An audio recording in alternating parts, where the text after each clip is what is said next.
Hello, good afternoon guys. Ito, ayaw lumamig nung refrigerator. Dati yung refrigerator lang upper part. Ito ay bottom freezer itong unit na ito. So, gagawin natin, check natin yung ilalim kung ano nga ba nangyayari. Ayan yung diagram. Yan. So ito, bubuksan natin itong likod na ito. Well, bago natin tuluyang buksan yung compressor side na refrigerator na ito, ayun, natanggal ko na ang tornilyo. Pero bago natin tanggalin yung cover, patayin muna natin ang power supply nya. Ito ay nakasaksak sa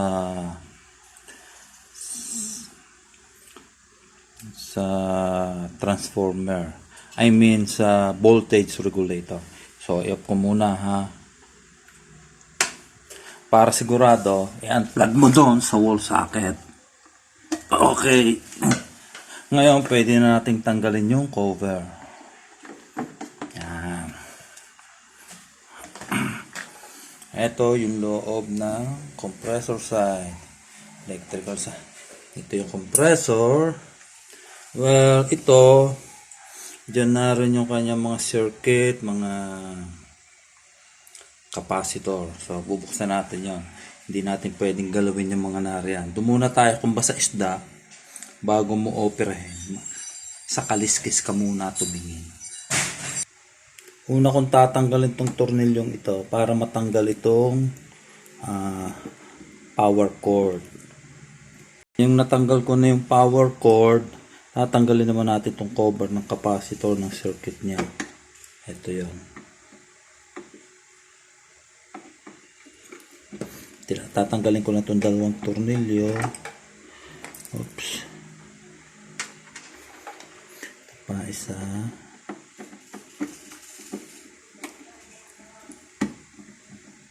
Oops.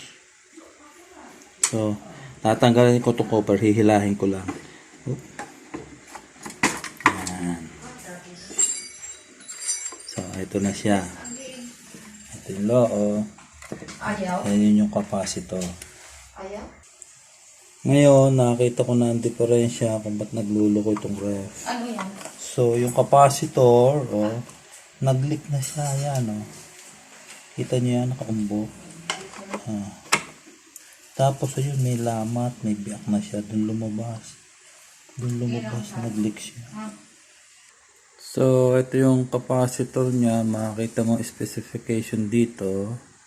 Ito ay 450 volts, 50-60 cycle, 5 microfarad. So, etong diferensya, kita nyo. Akala ko hinang isang araw. Yung pala, nag-leak siya dun sa gitna. Ayan, pumutok. Kita nyo yung guhit na yan. Yan, pumutok siya dyan. Ngayon, papalitan ko. Okay, may pamalit na ako dito. Ito.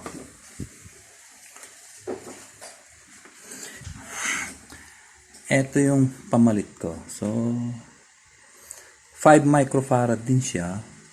400 volts.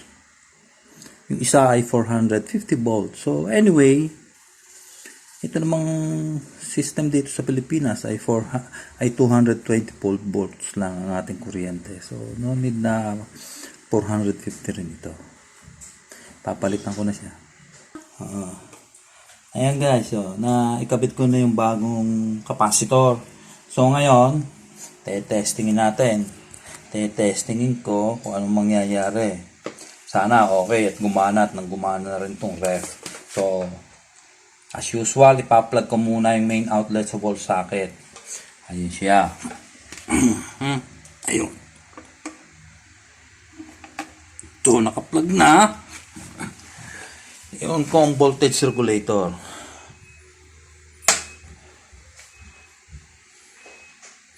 So, may time delay yan.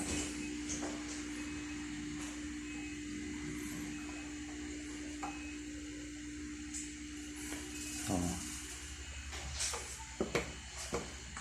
kumandar siya. Ngayon, hintayin lang natin kung magiging maayos siya. Ano?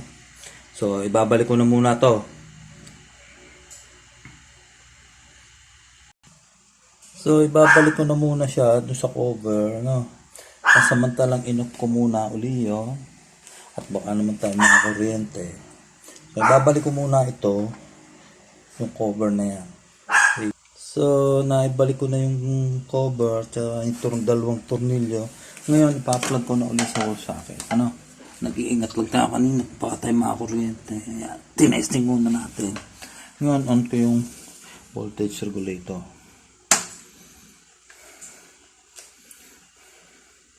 Aron siya. Yun, narinig niya. Tumunod na siya. Sabihin, umaandar siya. So, ngayon, naibalik ko na ito. Babalik na natin yung cover. Ayun. Babalik na natin. So, ingat lang guys at umaandar na ito. Ayan. Ayan yung cover. Okay. Natin tornilyo sa taas.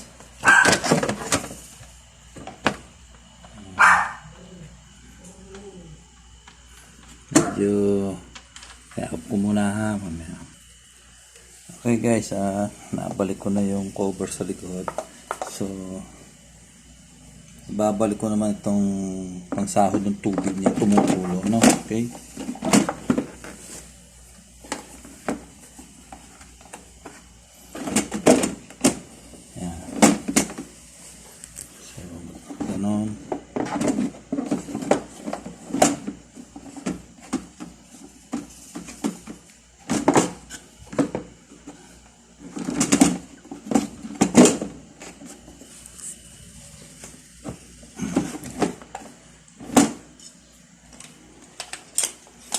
So, ganun na nga guys. Ito may diferensya, umaandar kasi. Tingnan natin kung lumalamig.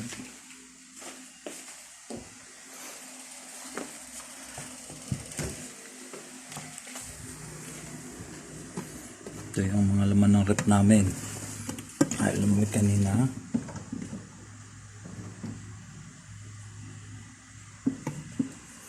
Ay, mukha naman lalamig to.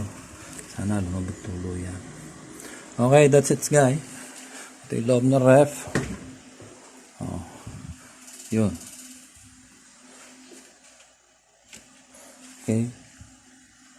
Thank you.